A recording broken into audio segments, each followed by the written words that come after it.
bahkan teman saya menyebut ya NKRI. NKRI itu Negara Kepolisian Republik Indonesia. Kita menemukan 130 masalah melekat di tubuh Polri. Kalau boleh saya simpulkan, memang ya kedekatan khususnya di era Pak Jokowi dengan Polri, ya ini yang paling dekat. Jadi kalau ada kawan saya mengatakan bahwa ya Polri itu diganggu atau ekstrimnya dirusak selama periode Jokowi, dan yang merusak itu siapa, ya memang kekuasaan, nafsu kekuasaan yang merusak itu.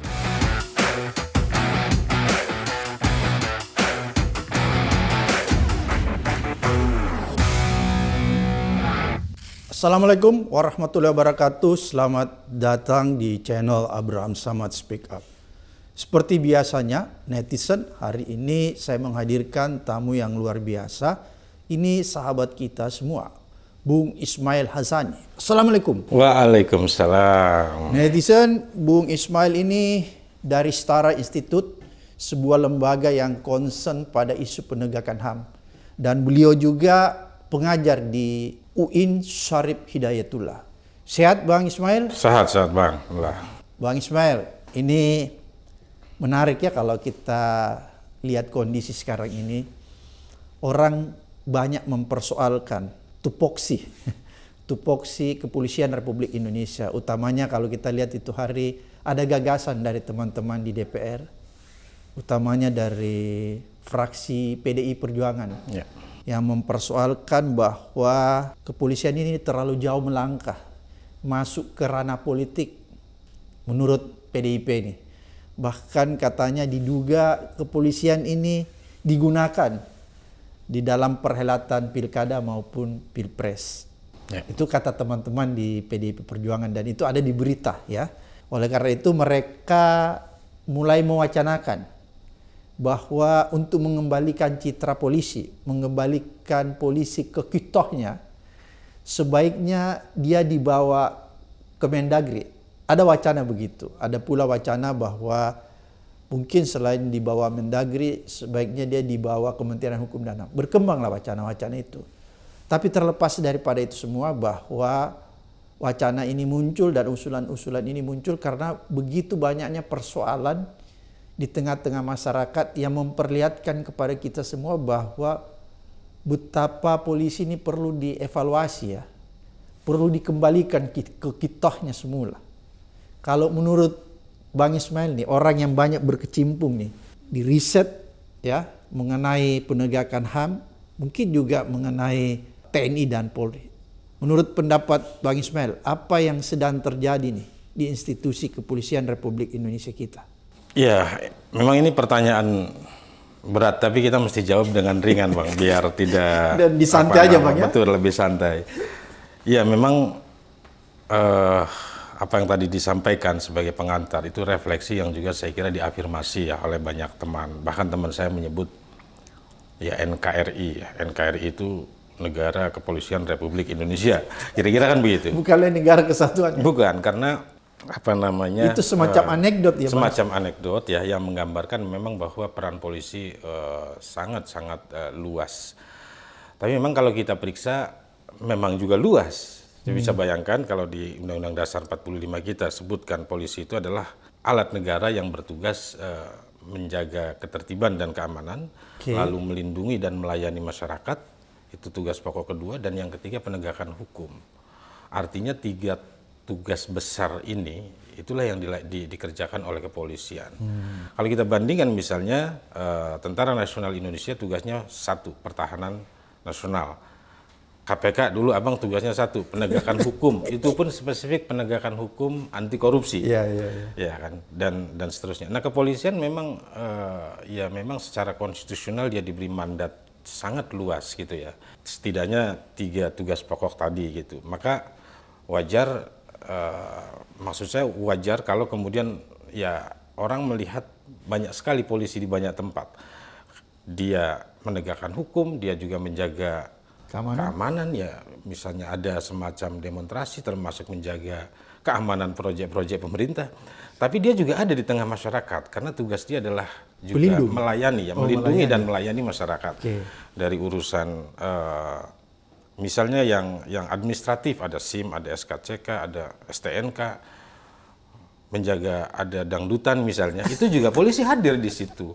Jadi memang ya itu tugas yang Powerful sangat ya, luas. Bang Ismail? Ya, tepatnya memang sangat luas ya, dan karena sangat luas maka dia bisa saja kemudian bertransformasi menjadi sangat powerful.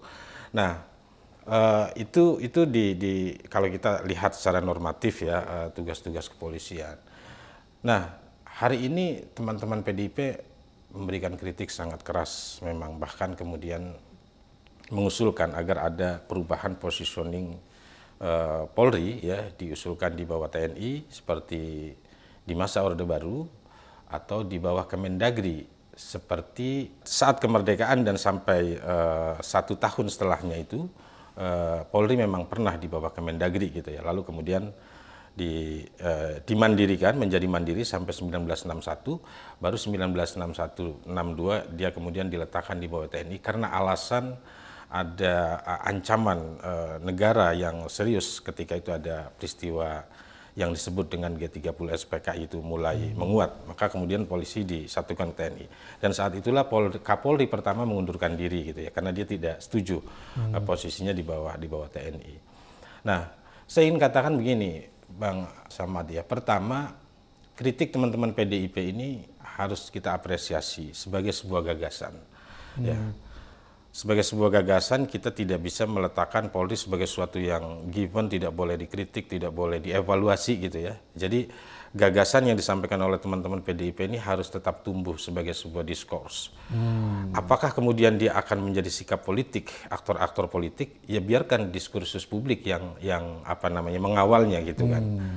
Nah, itu satu hal. Dan yang kedua, kritik itu juga wajar, bukan karena soal PDIP kalah di banyak tempat, karena kalau melihat datanya sebenarnya juga dia menang di banyak tempat juga. Tetapi ada satu iklim demokrasi yang kemudian hilang ya, iklim kompetisi di pilkada, khususnya di beberapa tempat yang bisa kita sebut misalnya Sumatera Utara, Jakarta, Banten yang sangat anomali gitu, Jawa Tengah dan Sulawesi Utara. Ini kan yang menjadi area perhatian teman-teman PDIP, karena bagaimanapun mereka menangkap di lapangan adanya dugaan intervensi dari berbagai macam pihak. Apa yang disebut dengan arcok oleh teman-teman PDIP itu kan sebenarnya bukan hanya merujuk pada polisi, tapi juga pada ASN ya kan, yang kebetulan juga dipimpin oleh Jenderal Polisi Purnawirawan begitu ya. Kebetulan ya. Kebetulan gitu kan. Jadi kritik ini oleh karenanya kita mesti afirmasi dan ayo kita diskusikan, tidak kemudian gagasan-gagasan itu dipatahkan seketika gitu ya. Lalu bagaimana gagasan itu? Misalnya sebelum kita lari, apakah kemudian dia bisa direposisi ulang, either di bawah Kemendagri atau di bawah TNI gitu ya? Substansi kritik PDIP itu sebenarnya bukan itu kan.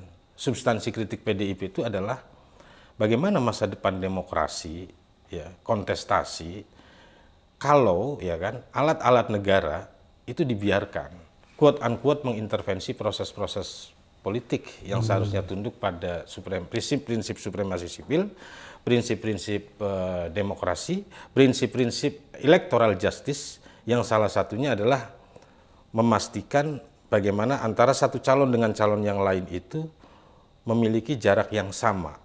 Itu satu, dan juga memiliki jarak yang sama dengan kekuasaan. Nah, kalau ada salah satu calon memiliki jarak sangat dekat dengan kekuasaan, maka sebenarnya prinsip electoral justice di situ gugur ya. Jadi kritik teman-teman PDIP itu sebenarnya adalah pada bagaimana proses pilkada khususnya yang kemarin menjadi background kritik ini muncul ya. Sekalipun itu saya yakin akumulasi juga dari pemilu presiden dan legislatif gitu ya. Sebenarnya adalah kritik pada kualitas proses demokrasi kita. Nah, demokrasi kita quote unquote dirusak gitu ya oleh kekuatan-kekuatan lain yang memang dia bukan aktor demokrasi sebenarnya, bukan aktor yang berkontes gitu ya. Bagaimana perusakan proses ini terjadi? Ya tadi, pertama tidak adanya batasan yang imbang, tidak ada batasan sumber daya yang sama antara satu kontestan dengan kontestan yang lain gitu kan, sehingga terjadi unfair playing gitu ya. Jadi ya maka wajar orang yang kemudian merasa ini kemudian mengajukan kritik kan begitu. Itu konteks. Jadi sebenarnya kritik terhadap proses demokrasi yang berlangsung, Bang Abraham. Oke, Bung Ismail, kalau kita lihat polisi sekarang ini, apakah ini mirip-mirip dengan TNI di masa Orde Baru? Iya, kalau di masa Orde Baru kita kenal ada TNI Dwi Fungsi ABRI ya, di mana dia juga memainkan peran politik, dan itu memang dalam konstitusi kita saat itu disebutkan bahwa ya ABRI memang salah satu kekuatan politik gitu ya. Jadi sah ya? Menjadi sah gitu ya. Kalau kita melakukan pembelaan normatif, ya hari ini memang banyak teman-teman Bang Abraham ya yang menyebut ya memang bukan Dwi Fungsi Polri tapi juga multifungsi. Kenapa dasarnya multifungsi? Ya tadi sebenarnya dengan 3 tugas pokok yang legal dan konstitusional, ini aja udah multifungsi begitu kan. Ini udah multifungsi. Nah, tambah lagi misalnya ketika otoritas di atas Polri ini tidak mampu menjaga prinsip-prinsip etik demokrasi yang harusnya otoritas di atas Polri itu kan berarti presiden. Ya, presiden ini harusnya memahami bahwa Polri adalah alat negara, bukan alat kekuasaan. Tapi kita bisa lihat misalnya dalam ya setidaknya 5 tahun terakhir lah ya. Karena kalau 10 tahun terakhir artinya 2014 presidennya masih Pak SBY ya kan. 2019 dan 2024 kita bisa melihat bagaimana Polri saya tidak menyebut dia adalah alat kekuasaan, tetapi publik bisa menangkap bahwa Polri sangat dekat dengan kekuasaan. Dekat ini ya batasannya hanya... Dekat itu berarti diperalat ya Bang ya? Dekat itu ya kalau orang dekat itu kan kapanpun saya butuh dia siap gitu ya. Kapanpun bisa diperintahkan. Saya mau gitu kan ya siap gitu kan. Dan seterusnya dan seterusnya. Kalau seperti apa kedekatannya itu hanya Pak Jokowi dan Pak Kapolri yang tahu. Tapi maksudnya kalau iya sangat Jangan dekat. dulu Bang Ismail, ini menarik. Bang Ismail tadi bilang 5 tahun terakhir ini Polri itu mulai agak dipersoalkan ya. Apakah kalau Bang Ismail melihat bahwa Polri di masa 10 tahun sebelumnya, katakanlah kita ambil di masa pemerintahan SBY dibandingkan dengan masa pemerintahan Jokowi, di masa pemerintahan Jokowi inilah Polri bertindak kadang-kadang di luar batas, atau seperti yang tadi kata Bang Ismail, di zaman Jokowi Polri itu menjadi sangat dekat dengan kekuasaan sehingga dia bisa diperalat dibandingkan di zaman SBY. Ya 2004 misalnya ketika Ibu Mega menjadi presiden, kita nggak menyaksikan bagaimana polisi digunakannya. Lalu 2009 dan Pak SBY memenangi kontestasi 10 tahun. Ketika Pak SBY 10 tahun memenangi kontestasi Pilpres, kita juga tidak menyaksikan itu. Ya saya tidak tahu apakah mungkin waktu itu medsos belum begitu kuat gitu atau kesadaran pemilih, tapi peragaan di ruang publik itu tidak tampak ya. Orang masih sangat antusias memilih. 2014 ketika Pak SBY presiden dan Pak Jokowi naik juga tidak tampak ya bagaimana kemudian ya tentu saja karena kendali polisi waktu itu ada di presiden dan dalam hal ini Pak SBY misalnya. Kita tidak menyaksikan itu. Tapi maju di 2019 dan di 2024 ini kan sangat kelihatan. Memang secara normatif institusi Polri menyampaikan polisi netral gitu kan. Tapi kan masyarakat juga bisa menangkap di lapangan gitu ya. Memang saya tidak punya data bagian ini Bang Abraham, tapi kita bisa merasakan lah bagaimana kemudian ada semacam operasi politik yang ditujukan ya, baik secara langsung maupun tidak langsung menguntungkan pihak tertentu secara elektoral. Kalau boleh saya simpulkan memang ya kedekatan khususnya di era Pak Jokowi dengan Polri ya ini yang paling dekat. Nah, kenapa ini bisa terjadi ya? Kalau kita lihat prototype ya atau background Pak Jokowi, beliau awalnya diusung oleh Partai Demokrasi Indonesia Perjuangan. Di 2019 juga masih diusung oleh PDIP gitu ya. Tetapi di periode kedua Jokowi ini kan mulai tidak harmonis itu satu. Atau paling tidak yang kami pantau ya dari nawacita yang itu menyihir banyak orang ketika beliau maju gitu kan. Ternyata evaluasi kita atas nawacita jilid 1 juga tidak dijalankan. Misalnya yang paling mencolok bagaimana janji ya penyelesaian pelanggaran HAM masa lalu. Itu tidak muncul sama sekali di periode pertama. Baru kemudian di periode kedua di mana Pak Mahfud jadi Menko Polhukam, itu mulai bergulir gitu kan. Lalu janji ya penguatan KPK misalnya, ya kan itu juga kemudian justru sebaliknya gitu. Jadi di periode kedua kita sudah menangkap itu. Nah, di sini kemudian Jokowi semakin ya tadi ada indikasi sudah semakin jauh dari kalau Pak Hasto Sekjen PDIP menyebut semakin jauh dari cita-cita Bung Karno misalnya, maka wajar kemudian Jokowi kemudian mencari kawan baru gitu ya. Nah, kawan baru yang dalam kendali dia adalah bukan partai politik. Karena partai politik ya selalu matematika politik yang bekerja. Bahkan dengan PDIP sekalipun, PDIP sampai akhirnya kan tidak juga menyatakan mengundurkan diri dari kabinet Jokowi dan seterusnya dan seterusnya. Artinya apa?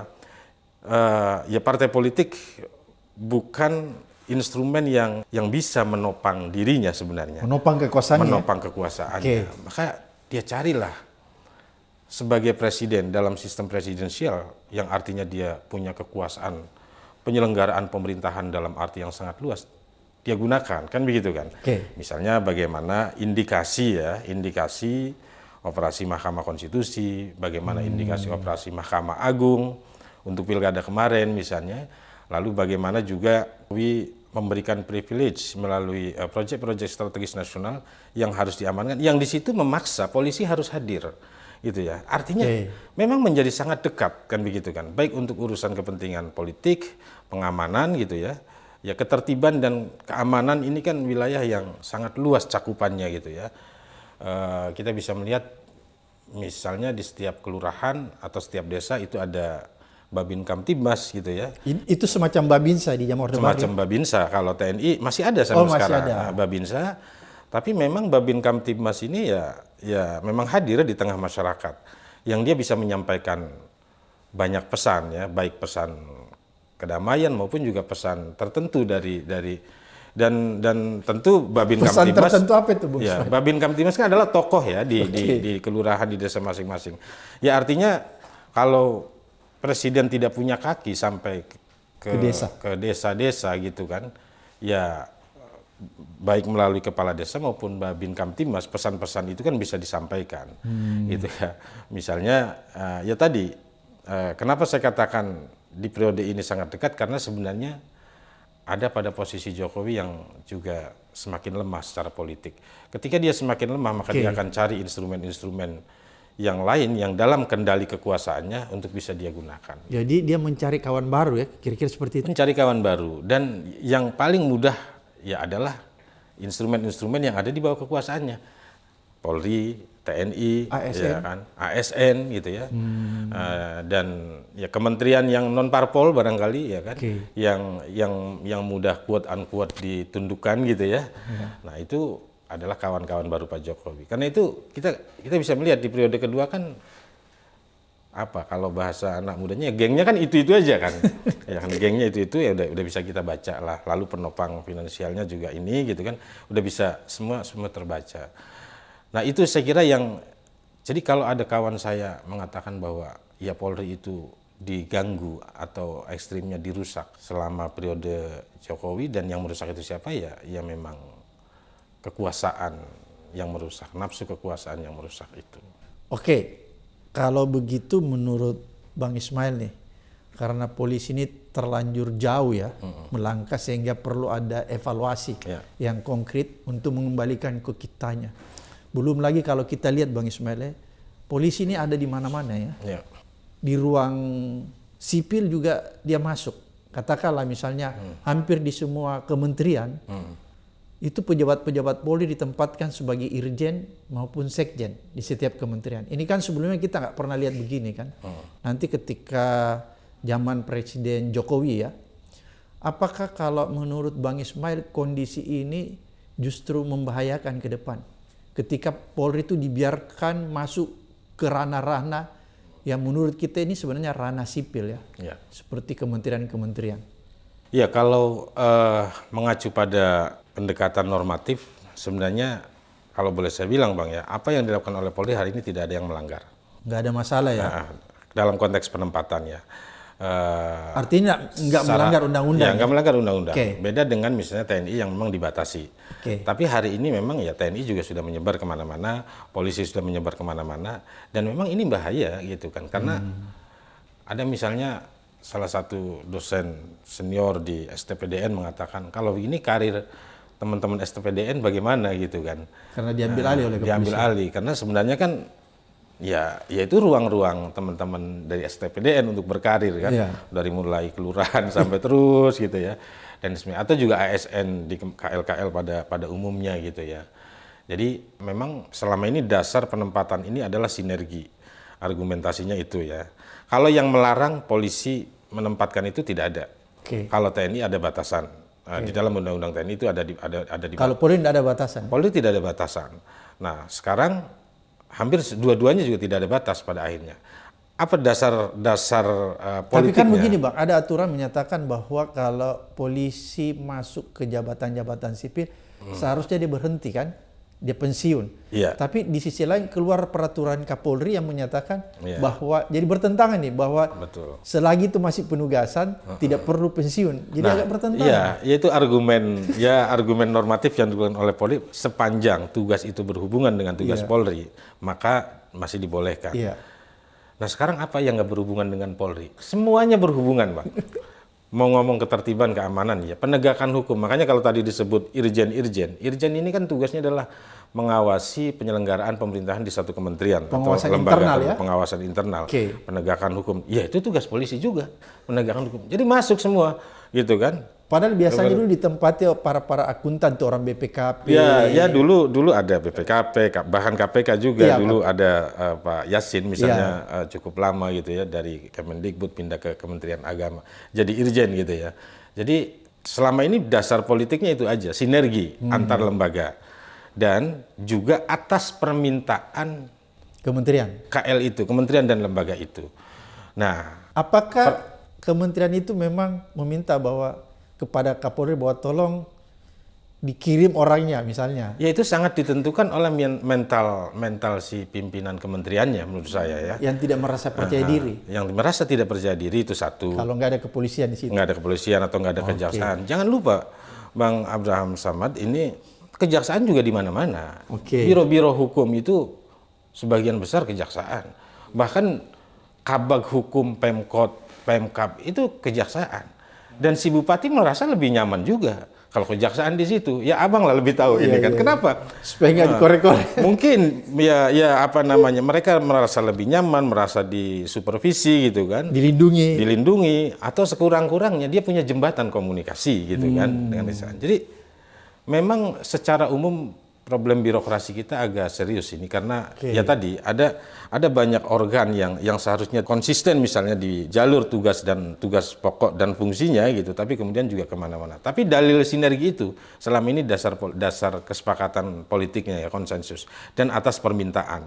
Dan jangan lupa Mang Samad, kalau pejabat eselon 1 itu kan harus melalui persetujuan presiden. Ada TPA di situ, tim penilai akhir gitu ya. Betul.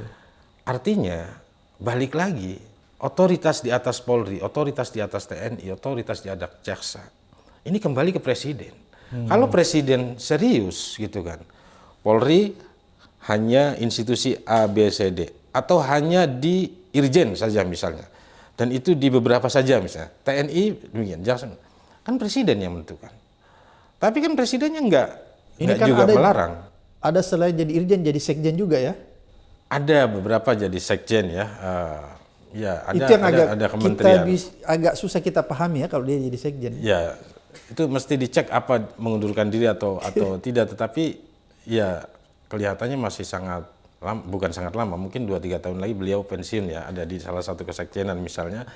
Jadi kalau saya melihat memang ya ada yang utama tentu problemnya dari presiden, baik sebagai penilai akhir ya atau ketua tim penilai akhir maupun juga sebagai presiden ya yang dalam sistem presidensial memiliki kekuasaan yang sangat lebih.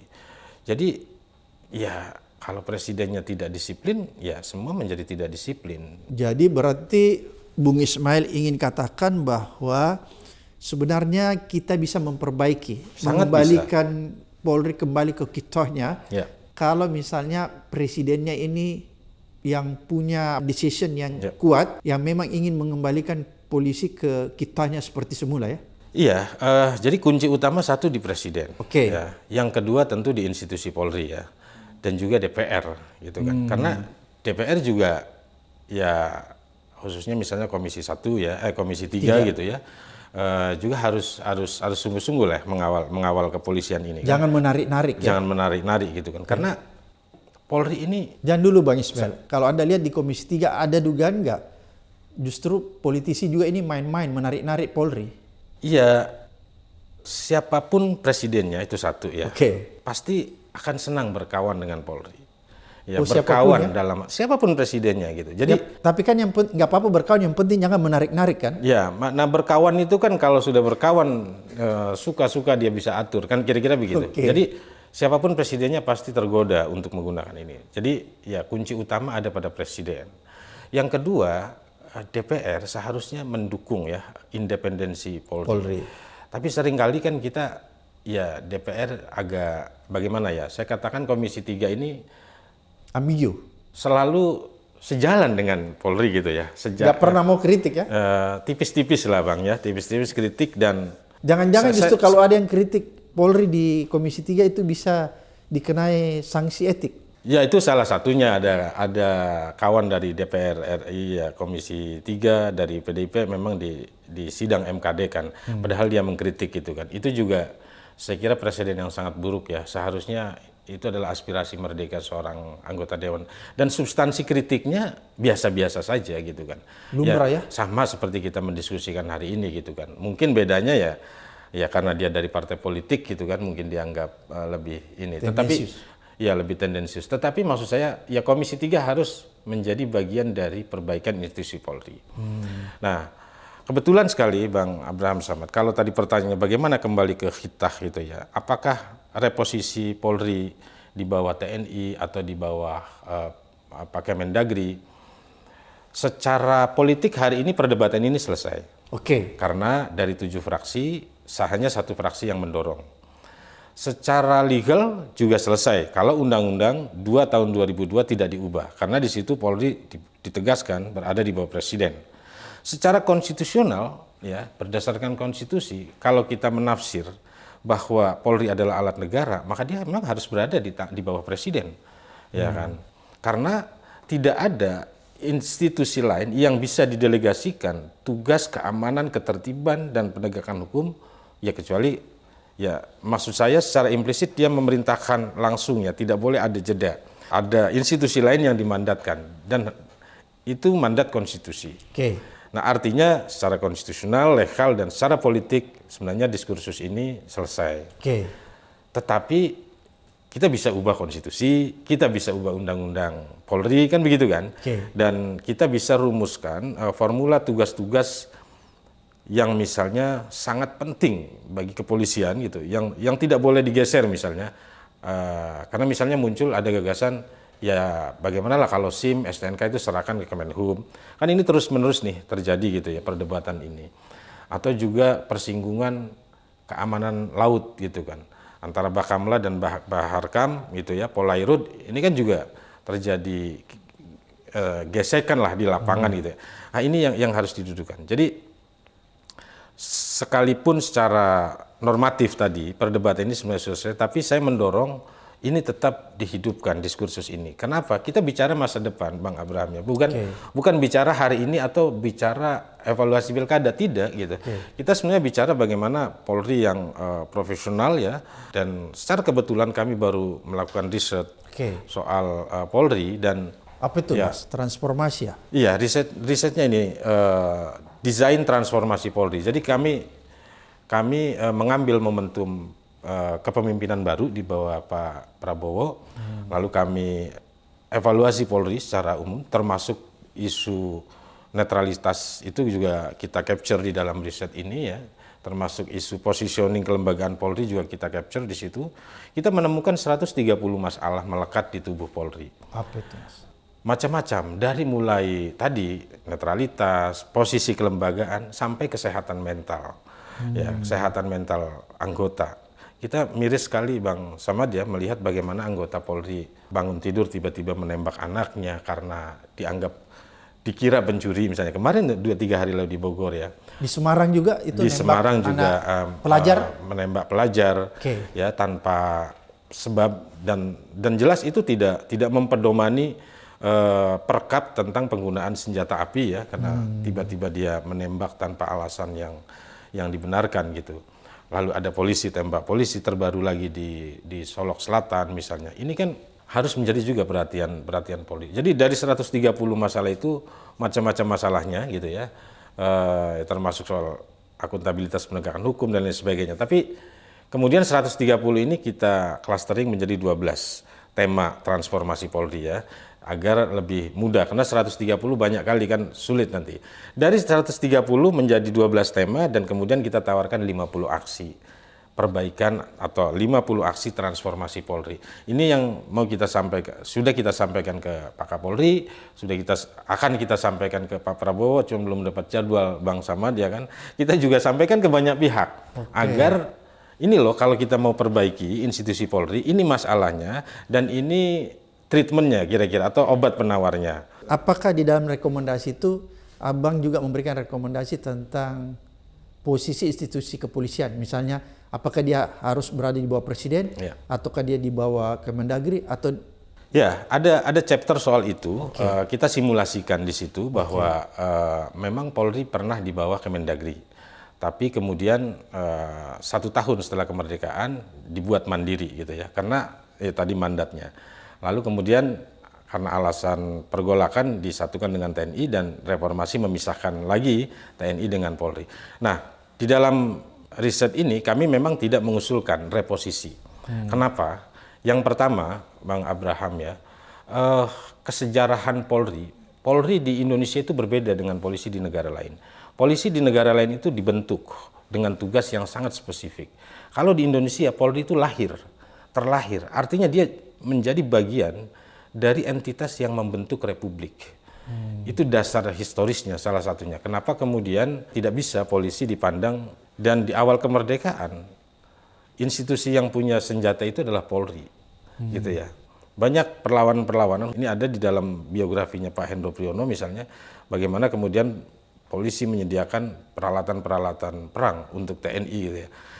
Apa yang ingin saya katakan di sini bahwa ada kesejarahan yang berbeda antara Polri di Indonesia dan di luar negeri.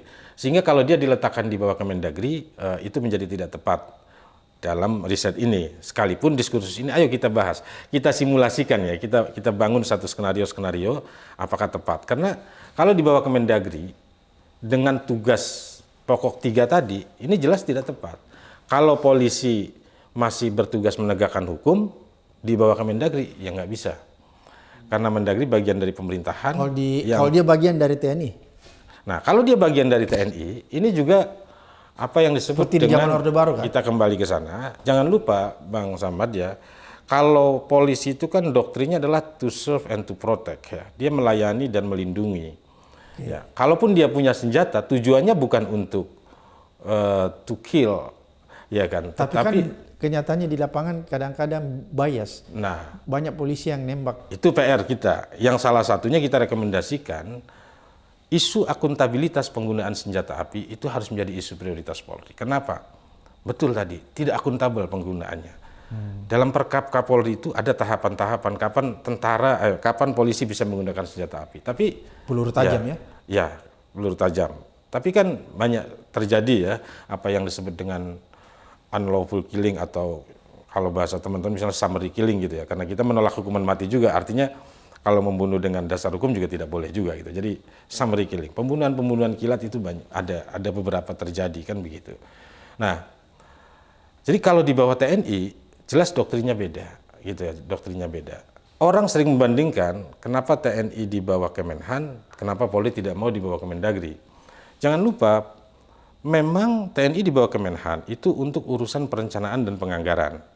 Tapi kan anggaran juga ke TNI juga gelondongan juga, Bang. Ya gelondongan dalam makna TNI punya keleluasaan juga mengatur itu. Dan substantif kewenangan dalam konteks kewenangan pertahanan itu juga langsung perintah presiden. Karena presiden adalah panglima tertinggi TNI gitu ya. Jadi sebenarnya membandingkan ini tidak pas ya kalau menurut saya. Jadi selain doktrinnya berbeda dan konteksnya mungkin. Ya tidak lebih banyak manfaatnya ya kalau kemudian karena ya bagaimana penegakan hukum di bawah TNI. Ya kan. Karena 3 tugas tadi, Bang. Ya kan, melindungi, mengayomi, keamanan, ketertiban dan penegakan hukum. Ini 3 tugas yang sebenarnya di dalamnya ada 6 karena 2 kan tadi kan. Bang Ismail, ini yang sulit gitu. Saya ingin potong sedikit.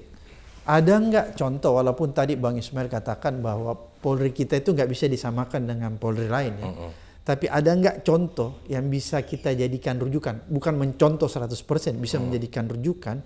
Polisi di negara mana itu menjadi polisi yang bisa dijadikan role model. Iya, iya. Untuk sebuah negara yang menjalankan sistem demokrasinya yang nyaris sempurna. Ya, memang Jepang misalnya. Ya, memang sebagian besar memang banyak di bawah Kemendagri. Tapi memang itu dia tidak punya kewenangan penegakan hukum. Jadi kalau Polri di Indonesia itu tidak diberi kewenangan penegakan hukum, ya bisa saja di bawah Kemendagri gitu kan. Itu di awal kemerdekaan kan begitu. Artinya apa? Posisi Polri itu harus ditentukan oleh politik hukum sebuah bangsa. Nah, dan politik hukum kita hari ini, kalau mengacu pada konstitusi, memang memberikan 3 tugas besar tadi kepada Polri. Yang oleh karenanya dia ya harus mandiri. Kalau penegakan hukum tidak mandiri, ya jelas itu pertaruhan yang luar biasa. Karena kita mempertaruhkan proses pencarian keadilan pada institusi pemerintah yang dianggap tidak. Ya tentu saja, karena Mendagri misalnya bisa saja kemudian dari kebetulan sekarang bukan dari partai politik gitu misalnya, dari polisi gitu ya, besok bisa saja dari partai politik gitu ya, jelas tidak akan independen gitu. Oke, bisa disalahgunakan juga ya? Betul, bisa disalahgunakan. Nah, tapi ayo kita perdebatkan skenario-skenario itu. Apakah misalnya kewenangan konstitusionalnya kita kurangi, penegakan hukumnya diatur seperti apa, dan seterusnya dan seterusnya. Ini harus kita diskusikan dan disimulasikan. Tapi yang juga paling penting, Bang tunggu dulu. Menurut riset Abang nih, tercapture ada nggak contoh di negara mana yang punya polisi bisa menjadi rujukan kita? Wah, ini loh bentuk kepolisian di negara ini yang demokrasinya bagus, yang bisa dirujuk walaupun tidak dicontoh 100% ya. Walaupun tadi Abang katakan bahwa kepolisian itu beda dengan negara-negara lain. Misalnya Jepang nih, itu kan kepolisiannya lumayan bagus menurut saya. Sangat humanis, sangat menghargai HAM, dan sangat independen. Kalau polisi kita ini kan kadang-kadang independensinya perlu dipertanyakan, Bang. Bayangkan saja misalnya, oknum polisi kita ini kan bisa dipakai oleh pengusaha. Contohnya misalnya gini, kemarin kalau kita lihat berita di Tempo, seorang aguan misalnya bisa pakai patwal polisi. Ini kan ironi menurut saya. Belum lagi kalau kita bicara artis yang lain-lain, ya. Artis juga banyak, Pak. Ya, artis ya, menarik nih. Tapi kalau artis dalam rangka mau konser mungkin boleh ya kalau untuk agar nggak macet. Tapi ini kan menurut saya cerminan-cerminan seperti ini kan yang harus segera dievaluasi ya agar supaya polisi itu nggak dijadikan alat. Iya, ya sebenarnya itu tugas pelayanan ya. Nah, artinya kalau Bang Abraham Samad ini dugaan saya ya, karena saya bukan penentu patwal. Kalau Bang Abraham minta dikawal juga mungkin dikasih gitu ya. Tetapi memang ya, kalau semua orang minta dikawal, Bang, macet jalan gitu kan. Makanya memang ya sebaiknya ya kembalilah bahwa saya tidak hafal regulasinya, tetapi soal lalu lintas itu sependek yang saya ingat ya hanya presiden yang punya hak ya untuk dikawal dari A sampai Z-nya gitu kan. Menteri, dirjen, sekarang kan dirjen juga kadang pakai patwal gitu ya. Ini kan agak kalau apa tadi contohnya adalah pengusaha lah katakanlah. Memang di lapangan kita bisa menyaksikan patwal bekerja untuk mobil yang identitasnya mungkin saja itu bukan pejabat negara gitu ya. Nah itu bagian yang ya harus dievaluasi dan itu komplain masyarakat yang kita rekam. Oh, direkam gitu ya dalam direkam dalam situ. Karena 130 masalah itu awalnya ada 200-an lebih masalah. Termasuk itu ya, penggunaan aparat itu ya. Betul, penggunaan sirine strobo itu stres loh Bang kita diklaksonin dengan strobo itu gitu kan. Padahal dan membahayakan sipil, ya. Dan membahayakan bagi kita yang misalnya ya kaget gitu ya, terkaget kalau sedang mengendarai motor misalnya gitu kan, itu membahayakan gitu. Jadi bagian itu yang juga harus dievaluasi. Dan ini saya yakin betul menjadi concern Polri ya, bagian-bagian kayak begini. Karena setahu saya Polri hari ini mempunyai satu perangkat yang sangat canggih ya untuk mendeteksi apa sih kemauan masyarakat. Di posko presisi itu saya pernah masuk Bang Samad ya waktu itu karena penasaran gitu kan. Ini presisi ini apa gitu kan. Saya lihat memang secara alat canggih gitu ya. Dia bisa mendeteksi apa yang menjadi aspirasi masyarakat, quick win-nya jalan gitu ya. Jadi itu terekam di dalam riset kita dan kita juga rekomendasikan. Yang ada nggak contoh negara yang? Oh negara ya. Dalam riset ini kita mencontoh mengkonfirmasi Belanda dan Prancis gitu ya. Prancis. Tapi Bang, balik lagi di negara lain polisinya tidak diberi kewenangan penegakan hukum. Ini yang sulit mencari contoh gitu ya. Tapi kalau contoh misalnya bagaimana polisi itu diawasi secara ketat. Malaysia itu diawasi secara ketat. Ada namanya itu IPCC kalau tidak salah ya. Itu tugasnya adalah mengawasi polisi secara ketat. Kita punya sebenarnya Kompolnas. Tapi Kompolnas kan satu rata-rata pensiunan polisi ya, Mas. Pensiunan polisi. Kedua disetarakan dengan bintang 2. Padahal yang diawasi kan bintang 4 nih kan. Terus kemudian yang kedua seolah-olah Kompolnas jadi corongnya polisi. Ya itu ya orang sering bilang ya memang ya lebih menyerupai juru bicara polisi gitu ya. Sekalipun ya saya tidak meriset apa prestasi Kompolnas ya, tetapi dari sisi struktur juga memang agak bermasalah. Misalnya menteri-menteri banyak tuh yang ex officio misalnya jadi anggota Kompolnas. Ya harusnya kalau ini adalah tangan presiden, kan Kompolnas itu didesain sebagai tangan presiden untuk mengawasi polisi. Harusnya dia independen ya? Harusnya dia independen Bang, dan lebih powerful ya. Makanya kalau memang nanti ada revisi Undang-Undang Polri, bagian ya yang harus juga terbuka untuk dievaluasi adalah penguatan kewenangan Kompolnas. Karena kalau Polri punya kewenangan yang sangat luar biasa dan tidak ada pengawasan yang efektif, maka ya wajar orang kemudian selalu mengasosiasikan praktik-praktik abusif ya karena tidak ada pengawasan. Jadi praktek-praktek abuse di tubuh Polri ini menurut Bang Ismail ini disebabkan karena pengawasan yang tidak terlalu kuat, lembaga pengawasannya tidak diberi kewenangan, dan orang-orang yang berada di lembaga pengawasan itu tidak independen, kira-kira seperti itu. Persisnya ya Kompolnas memang tidak didesain untuk mengawasi Polri secara optimal gitu ya. Ya makanya itu bagian yang harus diperkuat. Kompolnas itu lebih banyak pengawasan pasif ya. Kita dorong pengawasan aktif. Misalnya pengawasan aktif ini kan contohnya begini, ada orang komplain anggota polisi misalnya terlibat di dalam pemenangan kandidat tertentu. Dia bisa lakukan investigasi tanpa harus menunggu si partai itu lapor, gitu kan. Karena jangan lupa Bang, hukum pemilu kita ini seringkali pelanggaran-pelanggaran itu dinormalisasi dan dia hilang sejalan dengan euforia kemenangan kandidat tertentu. Jadi ini PR besar soal hukum pemilu kita, apalagi hukum pidana pemilu. Ini aksesori doang. Hukum pidana pemilu kita ini nggak pernah melimpahkan keadilan loh, gitu kan. Dan kalau kemudian orang dibilang, ya kalau ada kecurangan lapor-lapor, ya kalau mekanisme pelaporannya efektif boleh gitu kan. Nah, kalau tidak efektif ya orang juga capek gitu ya. Nah balik ke tadi, Kompolnas seharusnya dia bisa melakukan pengawasan aktif, termasuk ya, misalnya ya koordinasi lah rapat dengar pendapat dengan pimpinan Polri, siapa katakan yang diberi kewenangan, Baharkam kah atau siapa gitu, kalaupun tidak dengan Kapolri misalnya, gitu kan bisa, atau dengan Wakapolri, mencari tahu nih, dan kemudian dia bisa ceritakan kepada publik bahwa oh iya di sini ada pelanggaran, kita tindak, kan itu harusnya. Maksud saya deklarasi netralitas Polri itu harus diikuti dengan juga pelaporan secara akuntabel ke ruang publik ketika ada ya persoalan-persoalan lapangan yang muncul gitu. Nah, jadi jangan kemudian orang selalu ditanya buktinya mana. Loh ini kritik politik, jadi harus dijawab dengan cara politik. Ya, kalau perlu bukti, ya itu satu ke Bawaslu, kedua nanti di MK. Kalau kemudian itu menjadi dalil ya yang dipersoalkan. Tapi kan kita punya cerita juga bagaimana kemudian juga ya proses-proses itu tidak efektif. Nah saya mendorong dua hal lah. Satu, Kompolnasnya melakukan pengawasan aktif, bukan hanya soal pilkada gitu, tapi seluruh ya. Seluruh peristiwa terkait kemenangan Polri dia harus aktif. Loh, Kompolnas sedikit orangnya, anggarannya kecil, ya tambahin. Kan ini soal politik anggaran, soal pemihakan Pak Prabowo nanti nih. Karena kan kita udah nggak ngomongin Pak Jokowi nih. Pak Jokowi kan sudah pulang ke Solo ya gitu. Sekalipun sesekali ke Jakarta gitu kan.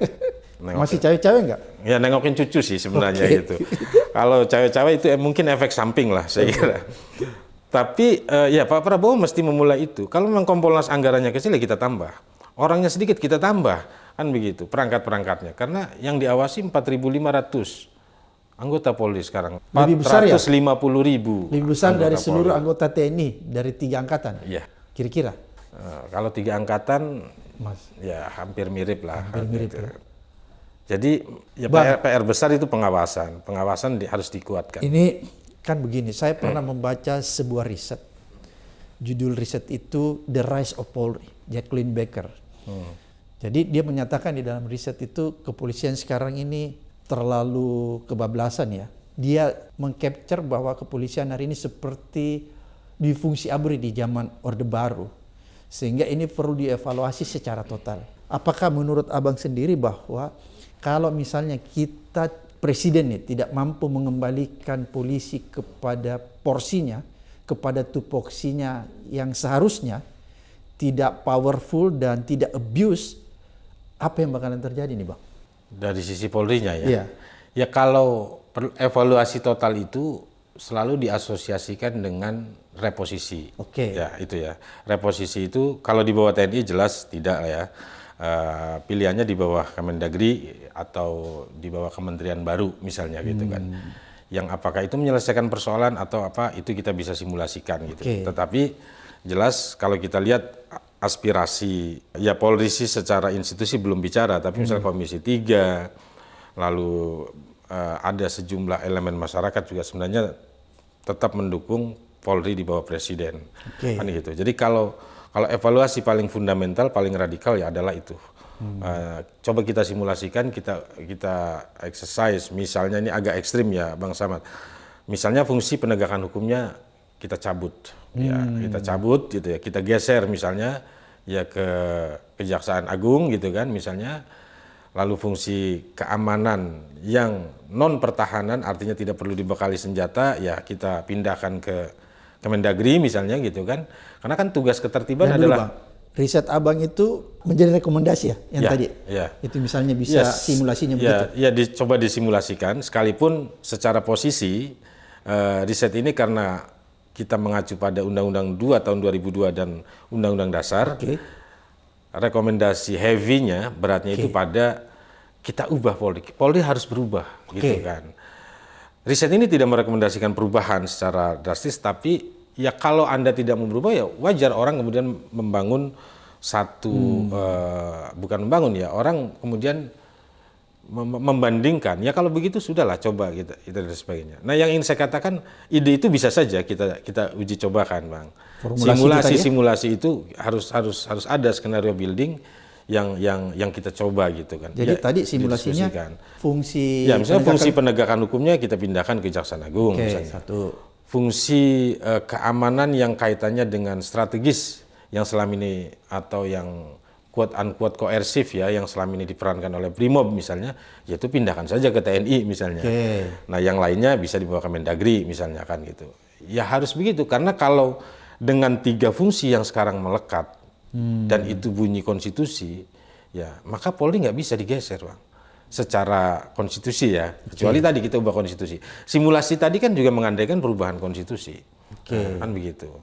Nah tapi ya saya nggak tahu kalau saya harus milih dibanding ya kita exercise itu secara ya agak quote unquote saya katakan berisiko ya karena bongkar pasang banyak hal ya dan belum tentu Polri juga berkenan gitu ya. Lebih baik Polri sekarang membuka diri. Ya, membuka diri, bagian mana yang harus diperbaiki, ayo diperbaiki. Ya kan, termasuk juga mengundang pelibatan banyak pihak. Misalnya ada banyak komisi negara yang bisa membantu. Misalnya, kalau mau ngomongin anti korupsinya bisa dibantu KPK. Ngomongin pelayanan humanis, penegakan HAM, ada Komnas HAM. Komnas Perempuan, Komisi Disabilitas. Itu semua bisa diajak berembuk, berdiskusi. Bagaimana agar 3 tugas pokok utama ini tadi kembali kepada khitah awalnya. Ijtihad konstitusional di tahun 99 ke 2000 itu kan mengandaikan ya tadi Polri yang mandiri di bawah presiden, profesional, bisa memberikan keadilan dan seterusnya gitu. Kan itu. Jadi apa yang harus kita lakukan hari ini ya betul mengembalikan ke khitah tadi ya sesuai desain konstitusional keberadaan Polri begitu. Oke, jadi berarti kita masih bisa mengevaluasi ya, struktur kelembagaan Polri ini ya, masih terbuka ya. Sebagai sebuah ide yang jelas nggak tertutup. Oke. Tapi tadi ya kita harus masuk ke perdebatan konstitusi, gitu ya. Perdebatan konstitusi ya kita lihat sekarang aja, bukan sekarang ya, banyak orang juga yang alergi untuk mengubah konstitusi di era yang sangat dinamis hari ini misalnya, karena ya selalu akan ada penumpang gelap yang bisa. Bang, apakah di dalam riset setara ini juga men-capture salah satunya tentang budaya organisasi polisi? Ya. Ini kan yang paling penting menurut saya, karena ini value sebenarnya. Ya memang kalau kita periksa desain strategi Polri di tahun 2005 itu, sejak 2005 pada dasarnya ada perubahan instrumental, perubahan struktural, dan yang terakhir adalah perubahan kultural ya, atau reformasi kultural. Dan ini diakui oleh banyak pihak ya, khususnya dari anggota Polri sendiri, pimpinan Polri, bahwa reformasi kultural yang belum sebenarnya berjalan. Reformasi kultural itu seperti apa sih contohnya? Yang paling mencolok adalah kalau Pak Tito dulu mempromosikan democratic policing gitu ya, polisi sipil yang demokratis, ya artinya ya dalam konteks pengamanan misalnya ya tidak perlu membawa senjata tajam misalnya kan. Polisi sipil itu kan selain dia memperagakan dirinya sebagai pelayan yang humanis, juga harus upholding human right principle gitu ya. Jadi bagaimana hak-hak asasi manusia menjadi dasar seluruh kinerja mereka. Nah gambarannya misalnya termasuk dalam riset ini kita dorong bagaimana ada pergeseran paradigma Bang, dari state security menjadi human security dalam kerja-kerja kepolisian. Kalau dalam perspektif state security ya negara adalah subjek yang harus dibela. Nah dalam human security maka people atau human adalah center dari semua kerja-kerja aktor keamanan. Bagaimana manifestasinya? Ya kalau polisi diminta melakukan pengamanan objek vital proyek strategis nasional tertentu misalnya, maka yang pertama harus dilihat itu adalah bukan proyeknya, tapi manusianya. Apakah di situ ada manusia? Diselesaikan dulu ini manusianya. Oke, di sini ternyata di sini sudah ada penghuni, sudah apa? Simulasikan dulu selesai. Proyek tidak perlu kita bela. Gitu. Yang harus dibela adalah human-nya. Nah itu saya kira salah satu juga pilihan ya yang bisa dilakukan oleh Polri adalah menggeser pendekatan state security menuju human security sehingga dia bisa memainkan peran-perannya secara lebih humanis ya karena meletakkan people ya sebagai center dari kerja-kerja mereka. Ya terakhir saya kira saya ingin tegaskan bahwa apapun usulan reposisi Polri ini ide yang harus dihargai ya. Ide yang bisa diperdebatkan. Sekalipun hari ini secara politik, secara legal, secara konstitusional itu tertutup. Tapi dia bisa dibuka dan bisa dibongkar. Dan lebih dari itu, dibanding kita membangun skenario perubahan yang ekstrim, saya dorong Polri bisa melakukan transformasi. Polri ya secara sistematis, gradual dan berkelanjutan, dan momennya adalah hari ini. Karena kita punya presiden baru, yang sedang membangun perencanaan, kita punya Kompolnas baru yang masih belajar bekerja, barangkali itu bisa kita dorong gitu ya, dan seterusnya. Saya kira itu Bang Samad. Oke, luar biasa netizen apa yang disampaikan Bung Ismail, mudah-mudahan mengedukasi kita, mencerahkan kita, dan menuntun kita untuk mengevaluasi dan menciptakan polisi yang kembali ke kitahnya, jati dirinya, polisi sebagai pengayom dan polisi yang humanis. Sampai ketemu di episode berikutnya di Abraham Samad Speak Up.